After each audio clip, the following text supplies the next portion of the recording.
Hello and welcome back to Racine Gaming and a new Pokémon Z-A video. Today we're covering all the important items, where and how to get them, which basically just means key items, your Master Ball, the important evolution items, the useful key items, ball caps, that kind of thing. So just use the timestamps and skip to what you need to. With that said, let's begin. We're starting here in a very specific, important location. Once you hit the post game, Racine's construction company changes a little bit. You're able to enter this room, obviously, at a certain point, and these two specifically, there's other NPCs in here, these two trade with you, and they provide specific, really useful items, and they actually sell you a different list to one another. So you can get a black belt here, all the way down to a fairy feather. In exchange, you're going to need to give them currency, and importantly, they actually sell different items to one another. So the list on the left is different to the list of items you can buy on the right. So I will be referencing these two. Right, let's kick this off with evolutionary items, of which you can bring yourself over here to the Stone Emporium and buy quite a few of them here. Once you hit the post game, initially it's not a big list,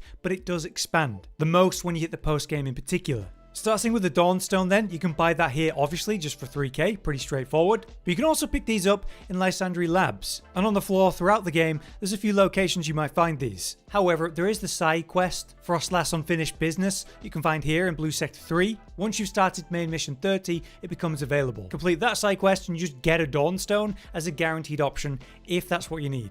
Next we have the Dusk Stone. You can find these in quite a lot of places on the ground, and obviously purchase it from the shop once it's upgraded, the Stone Emporium. But there is also a side quest you can do. Found in the North Boulevard, Honedge's Cutting Edge is a side quest you can complete to get this item. You will need to have progressed the main story to main mission 26 before it's available. Next we have the Firestone, pretty straightforward one, you can buy it here at the Stone Emporium. There are a couple side quests that reward it too, and it's found on the ground. Side quests have like Burn, Little Leo Burn, which is an easy early one, but it's a pretty straightforward item to get. Next up we have two items, the Galarica Cuff and Reef. The idea is that you give this to a Pokemon to make it very happy, so the Galarian Slowpoke is tied to this one, and it comes from a side quest specifically, number 75, Some Unusual Pokemon. This NPC right here, found at the southern point of the map, actually right next to Wild Zone 1, inside of this little core area, not far from the Stone Emporium. Next up we have the Ice Stone, pretty important one. This one, as you can see, can be purchased here at the Stone Emporium after reaching the post game. But if you want it a little bit earlier than that, you first need to complete Lysandra's lab. That's main mission 35, so kind of near the end of the game anyway. You can find them on the floor though, like in Blue Sector 4. But for a straightforward and obvious reward for an Ice Stone, it's side mission 102, a Chilling Challenge. Found here in Wild Zone 12. But again, it only becomes available after you come out of the labs in main mission 35. So heads up on that. Okay, next up we have the King's Rock. This can actually be gained as a Infinite Royale reward, as one of the match rewards, and you can purchase them from the construction trading NPCs we mentioned at the start of the video. But that comes in the post game. Your alternative to that will be side mission 84, Strike First to Make them Flinch. Found in the court area next to the Quasartico Ink, this becomes available main mission 26. So there's a guaranteed way to get the King's Rock. Right, we have another straightforward one. We have the Leaf Stone, again available at the Stone Emporium, and found on the floor in quite a lot of locations throughout the game. You may have just found one. If not, there is a side quest tied to it, giving you one. Vanillite's Fragrance Show. You do need to have beaten a side quest before you do this though. Outside of the boutique here, at the southern eastern point of the vent sort of row of shops, you help an NPC with a side quest we'll mention soon, but to be honest. The follow-up, the Fragrant Snow, this leads to the Leaf Stone. Alright, a very important item, the Metal Coat, which you will need to evolve a Steelix or a Scizor. So you need their pre-evolution, so Scizor will be Scyther, to be holding the Metal Coat while you trade it, and then get it back and it's evolved. Bit of an awkward one, so it's an important item to get. There's two reliable guaranteed sources of this, thankfully. One of them is a side quest in the post game on Blue Street here, southwest of 16, right here in this location. And there's another side quest called A Feather from Skarmory, which can be found here on the map, very near to Area 17, Wild Zone 17, which involves the side quest itself. It's also possible from the construction NPC trade though, when you reach that post game. Next up we have the Moonstone. Found on the floor in quite a lot of locations, but also sold at the Stone Emporium after you progress the game.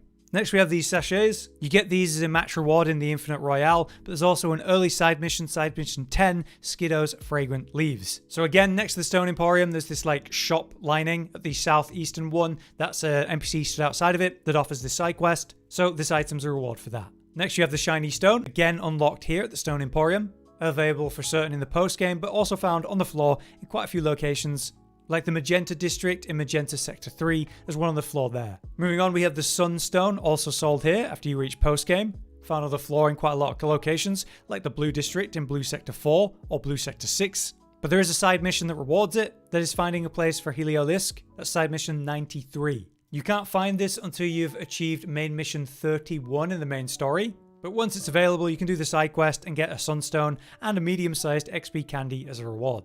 Then we have some more early game stuff like the Thunderstone and Waterstone, both sold here pretty early in the game at the Stone Emporium, and found on the floor across the map. Lastly, for evolution items I'm covering, we've got Whipped Dream, of which you can get 2 from the same side quest. You can also get more from the Infinite Royale, just for some RNG rewards. Anyway, the side quest is mission 14, Slurpuff's Cafe Visit. Found at the Shutterbug Cafe, you just pick it up and escort it down to a nearby cafe, and then you get the rewards super easy. Next up, let's talk about important held items, things that are going to improve the experience of your Pokemon. We're going to batch these into sections here. There are a bunch you get from the Racine construction NPCs we mentioned at the start of the video. We'll at least look at those, talk about some earlier sources, but some of them also come from this location. So you bring yourself to the Mega Shard Emporium and speak with the NPC on the right, and you'll find in the post game that there's a bunch of new things here, including these different power items. The way all the way to the anklet. So I would strongly recommend this as a source for these ones, but be aware you can get these through side quests. The anklet comes from side mission 69, the band comes from side mission 99, the power belt comes from side mission 39, the power bracer comes from side mission 38, the power lens comes from side mission 104, and lastly the power weight comes from side mission 72 as alternative, in some cases, most cases, earlier sources. But not by a lot, so I recommend you wait until the Mega Shard Exchange updates in the post game. Now there are a couple items that only come from side quests, so let's start with those. We have first the Light Ball. Found in Rogue Sector 1, that's near to Wild Zone 3. Down here you have a little court area and there's a young character that has a Pikachu, wants to fight you with it. So complete the side quest, get the Light Ball. Another really important one is definitely Lucky Egg. You give it to a Pokemon to hold and it increases the XP they earn, so that's pretty fantastic. But it comes from a pretty late game side quest, Wondrous Self-Healing Pokemon, that's number 38, found here at the Vert Pokemon Center, with the nurse that actually works here. Complete that and you'll get it. But since it's pretty late game, you need to be on main mission 38, basically post game, before it's available. Lastly, for side specific stuff, if you want the Soothe Bell, you're going to need to do side mission 36, some friendly competition, which you found here at the Magenta Sector 5, with an NPC sat at a table with some Pokemon. So complete that side quest and you get the bell. Right, this last section for the held items is going to largely cover the construction company items, because most of the things you're going to get for held items actually come from this location. So you reach the post game, you bring yourself to the construction company, go inside, go in the warehouse, and on this left side you've got these 2 NPCs. They actually offer a massive selection of held items, each one costing a currency to purchase it for, which is not too expensive for what it is. Because the other way to get these items is specific side quests, a massive pile of them. About half of them would lead to getting this item a bit earlier than you otherwise would, but for a lot of them, you're going to be basically at the post game or literally in it before it's available anyway. So, if any item listed here, I'd recommend you wait until the post game to worry about it. So on the left NPC, we can get Silver Powder, a metal coat like we saw with the side quest evolution item, Soft Sand, a Hard Stone, Miracle Seed, the Black Glasses, a Black Bell, the Magnet, the Mystic Water, Sharp Beak, Poison Barb, Never Melt Ice, a Spell Tag, a Twisted Spoon, Charcoal, Dragon Fang, Silk Scarf, and a Fairy Feather. So it's a massive list there. For the other NPC, you have access to a White Herb, a Quick Claw, which I recommend by the way, fantastic item, King's Rock, Focus Band, Scope Lens, Leftovers, Shell Bell, Muscle Band, Wise Glasses, an Expert Belt, Life Orb, Focus Sash, the Big Root, an Evilite, a Rocky Helmet, a Normal Gem, Weakness Policy, and finally an Assault Vest. So if you're after any of these items, I really recommend you wait until the post game and just come buy them here. It really makes it simple. Now for the fun of it, let's mention the Master Ball, which as you can see is a guaranteed reward thankfully, but just requires you play and progress the game. It comes from Mabel's research at level 49 right before the shiny charm, which you'll want to go for either way. So you progress it by doing all of the stuff to progress Mabel's research. That means collecting all the Pokemon from all the wild zones, collecting all the Mega Pokemon evolutions, collecting the many different types of Pokemons and massive amounts of them, like 100 each, to achieve this. It is a grind, but it is their way to encourage the player to do what we want to do long term anyway, which is, catch them all. So for a collector, this should happen pretty naturally, and will be a source of other important items. So let's talk about, finally, bottle caps. The bottle cap mechanic returns. This is for hyper training. There's two types of bottle caps, the normal ones and the golden ones. Basically, the golden ones are 6 times better. To use them, you need to bring yourself to the Justice Dojo, which is right under Wild Zone 8. And it's this NPC here that's actually talking about hyper training. So if a Pokemon is level 50 or higher, you can do this.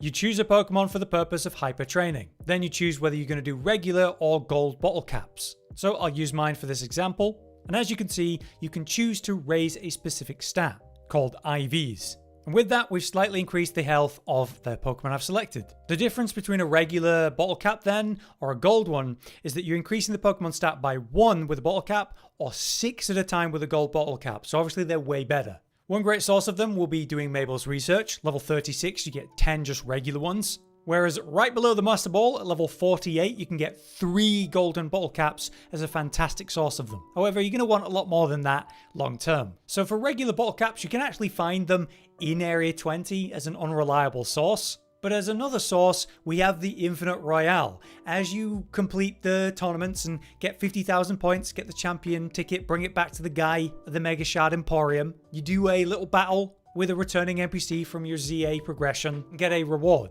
Sometimes you'll get bottle caps from this, and as a repeat thing you can do, it will be a great source of them. But if you want an injection of them, Mabel's research is obviously a good one. And there is one side mission. So for that, you need to bring yourself to the Rogue District by Rogue Sector 1. We have this little battle arena here we mentioned earlier, right next to the Pokemon Center, next to Area 20, or below Wild Zone 3 in fact. Inside this battle arena, on the left, we have this NPC specifically. So you unlock the side quest Let Us Battle once you've reached main mission 35, which is basically right before the end of the game. So this can be another source of at least a regular bottle cap. In regards to gold bottle caps, obviously we have that almost final reward from Mabel's research, but it's also possible to get gold bottle caps from the Infinite Royale and those reward matches. So as another long-term resource for that, it will be part of that grind. Thankfully, there is one side quest that gives us a little injection on top of the other sources.